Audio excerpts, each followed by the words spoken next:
ce début d'année 2025, nous vous emmenons au Guatemala, qui est un pays exemplaire d'Amérique latine. Exemplaire parce que, à l'image de beaucoup d'autres pays de ce continent, de ce sous-continent d'Amérique latine, il rassemble toutes les forces, les dynamiques, mais aussi les grandes difficultés de cette partie du monde. On voit à la fois une grande jeunesse de la population, une grande ferveur religieuse pour ce qui concerne l'Église catholique, et en même temps les défis qu'on retrouve partout ailleurs, à savoir le sécularisme, les grandes inégalités et les corruptions des gouvernements. L'expression bien connue de république bananière s'applique malheureusement très bien au Guatemala, en particulier en raison de son histoire récente, toute la deuxième moitié du XXe siècle. À partir du coup d'État de 1954, le pays a été fortement marqué par l'antagonisme qui existait à l'époque entre l'URSS et les États-Unis.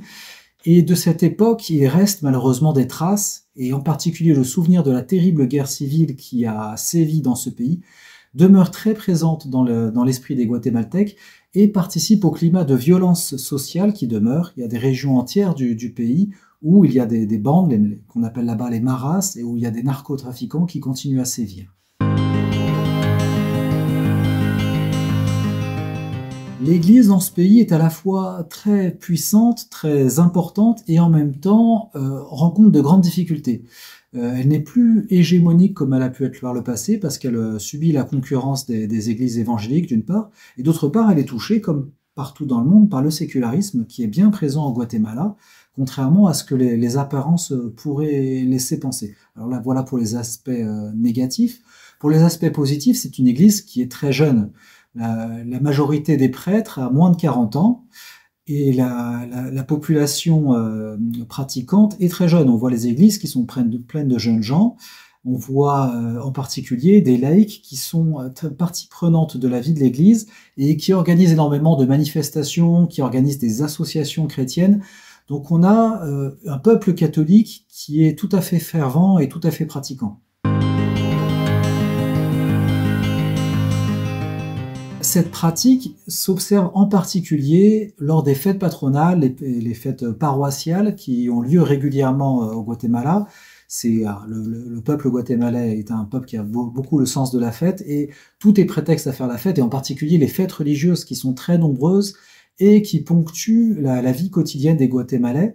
C'est tout à fait frappant de voir que pour une fête paroissiale, par exemple, on va boucler tout un quartier, organiser des processions qui vont durer toute la journée avec des concerts, des fanfares, des danses, des jeux, et qu'à la limite, l'administration est simplement tenue au courant de ce qui va se passer, mais qu'elle doit admettre que pendant ce jour-là, parce que c'est la fête paroissiale, eh ben, on va boucler tout le quartier. Ça fait partie des us et coutumes au Guatemala, et personne, pas même les hauts fonctionnaires du pays, ne remettrait en cause cet état de fait, parce que l'Église a pignon sur rue, et l'Église catholique en particulier, fait partie des coutumes et des traditions du Guatemala.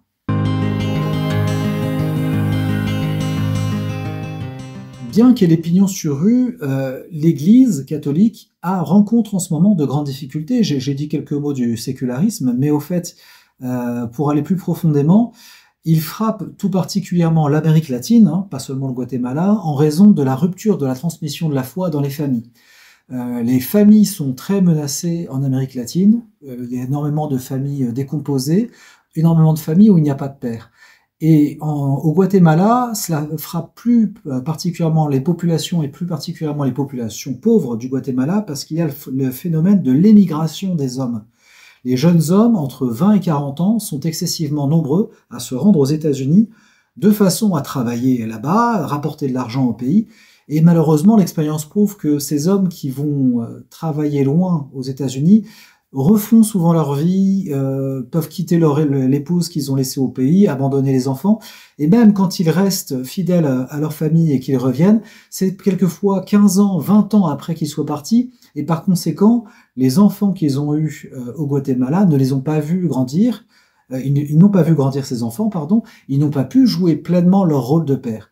Et cette difficulté de l'émigration des jeunes hommes au Guatemala s'ajoute aux autres problèmes qui touchent toute l'Amérique latine et qui fait que les familles sont très divisées, très décomposées, et cela participe évidemment fortement à la perte de la transmission de la foi, par les familles, et on sait bien que c'est le premier lieu de la transmission de la foi. C'est un sujet de préoccupation majeur évidemment pour l'Église du Guatemala, qui consacre beaucoup d'énergie à former des catéchistes et à les envoyer dans les régions les plus périphériques. Je pense en particulier aux populations mayas du nord du pays, qui sont à la frontière avec la province du Yucatan mexicaine. C'est des régions où il est très difficile de se rendre, où il y a des villages très isolés, et où même les prêtres ne se rendent, à vrai dire, assez peu souvent. Quelquefois, dans certains villages, il n'est pas possible d'avoir une messe tous les mois, c'est tous les 2 mois seulement. Donc c'est des régions qui, bien qu'elles soient catholiques, profondément catholiques, demeurent très périphériques. À ces problèmes-là s'ajoute le problème spécifique du Guatemala, qui est le syncrétisme. Alors spécifique du Guatemala, mais plutôt d'Amérique centrale en général, il faudrait dire, parce que beaucoup de traditions païennes qui n'ont rien à voir avec la religion catholique s'associent avec les religions chrétiennes. Et il est quelquefois très difficile de faire la part des choses entre ce qui est chrétien, ce qui n'est pas chrétien. J'ai eu la chance en particulier d'assister dans la ville de Solola à ce que les Guatémalais appellent les Juegos del Fuego. Les Juegos del Fuego, c'est les Jeux du Feu.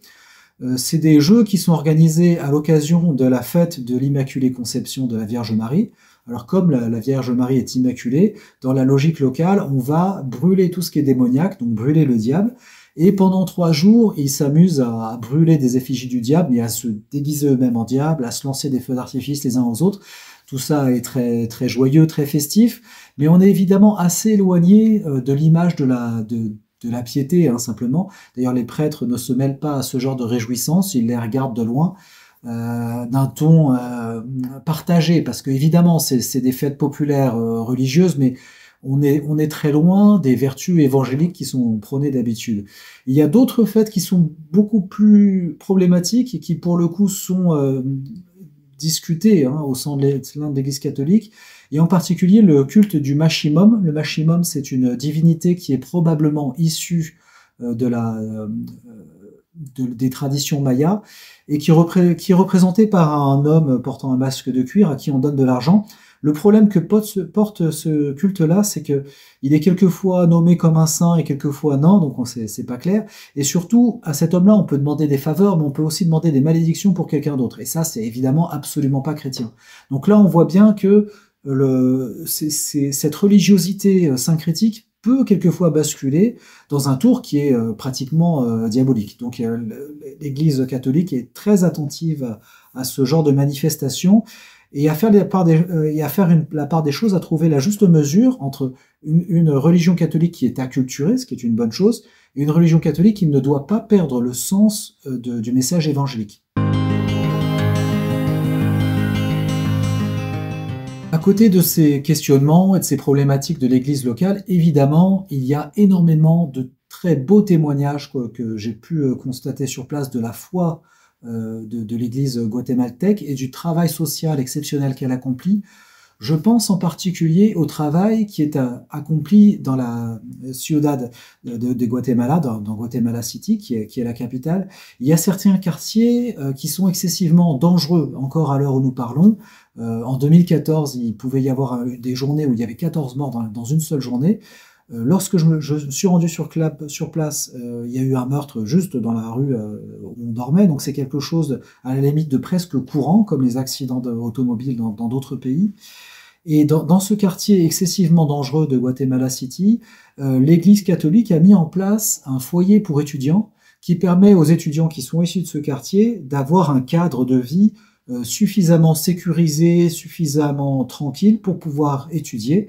C'est une oasis, au fait, au sein de laquelle ils ne sont pas dérangés par la violence qui règne dans la rue et par toutes les tentations qui induisent les maras, donc ces gangs de gangsters qui essaient de mettre la main sur les jeunes gens pour les enrôler.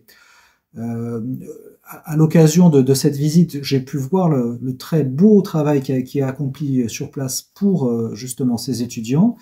Le grand dévouement des bénévoles qui travaillent dans ces foyers.